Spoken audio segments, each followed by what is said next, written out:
मित्रों, आप देवराज इंद्र के स्वार्थी स्वभाव से भली भांति परिचित हैं, जिसके कारण कोई न कोई विपत्ति खड़ी होती ही थी। परंतु एक बार उनके किए हुए एक कार्य के कारण दो महिलाओं में झगड़ा छिड़ गया था। आइए जानते हैं इस घटना के बारे में।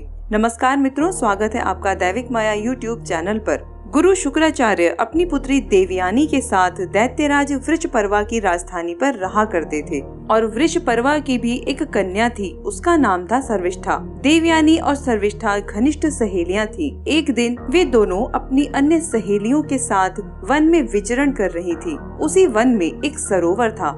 सरोवर देखकर उसमें स्नान के विचार से उन सभी ने अपने वस्त्र तट के किनारे पर रख दिए और जल क्रीड़ा करने लगी कि तभी आकाश मार्ग से देवराज इंद्र तीव्र गति से अपनी भीम सेना के साथ दानवों पर आक्रमण करने के लिए जा रहे थे। उस समय देवराज इंद्र को वन के सरोवर में बहुत सी स्त्रियां जल क्रीड़ा करते हुए दिखाई दी। तब देवराज इंद्र ने वायु के झोंके से तट के किनारे पर रखे हुए सभी वस्त्र आपस में मिला दिए। कुछ देर बाद जब सभी स्त्रियां सरोवर से बाहर निकलीं, तब शर्मिष्ठा ने भूल से अपनी सहेली देवयानी के वस्त्र पहन लिए। उसे मालूम नहीं था कि वस्त्र आपस में मिल गए हैं। जब देवयानी ने अपने वस्त्र शर्मिष्ठा के शरीर पर देखे तो इस पर दोनों में झगड़ा छिड़ गया।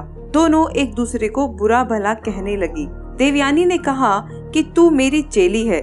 इसके उत्तर में सर्विष्ठा ने कहा, तेरे पिता तो हमारे दास हैं। यह सुनकर देवयानी क्रोधित हो गई और शर्मिष्ठा के वस्त्रों को खींचने लगी। इस पर क्रोध में शर्मिष्ठा ने देवयानी को कुएं में धकेल दिया और बिना अंदर देखे वहां से चली गई। तभी राजा ययति शिकार खेलते खेलते उधर आ निकले। कुआं देखकर उन्होंने पानी पीने का विचार किया। जब उन्होंने कुएं में देखा तो इसमें जल तो नहीं था, परंतु एक स्त्री खड़ी हुई थी। तब राजा ने उससे पूछा, तुम कौन हो और इस कुएं में कैसे आई? इस पर देवयानी ने कहा कि मैं गुरु शुक्राचार्य की पुत्री हूँ। उन्हें यह बात नहीं पता है कि मैं इस कुएं में गिर गई हूँ। तुम बलवान और यशस्वी प्रतीत होते हो, तो तुम मेरा हाथ पकड़कर मुझे बाहर निकलने में मेरी सहायता करो। राजा ने उसका हाथ पकड़कर उसे बाहर निकाल लिया। तब देवयानी ने प्रेम भरी वाणी से ययति से कहा, आज आपने मेरा हाथ पकड़ लिया है, तब कोई दूसरा इसे ना पकड़े। कुएं में गिर जाने पर मुझे तो अचानक आपका दर्शन हुआ है।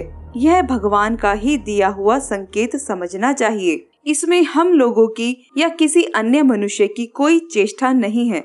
कोई ब्राह्मण मेरा पानी ग्रहण नहीं कर सकता। ययति को यह संबंध अभीष्ट तो ना था, पर उन्होंने पाया कि उनका मन भी इसकी ओर खिंच रहा है, इसलिए उन्होंने उसकी बात मान ली और उससे उनका विवाह संपन्न हो गया।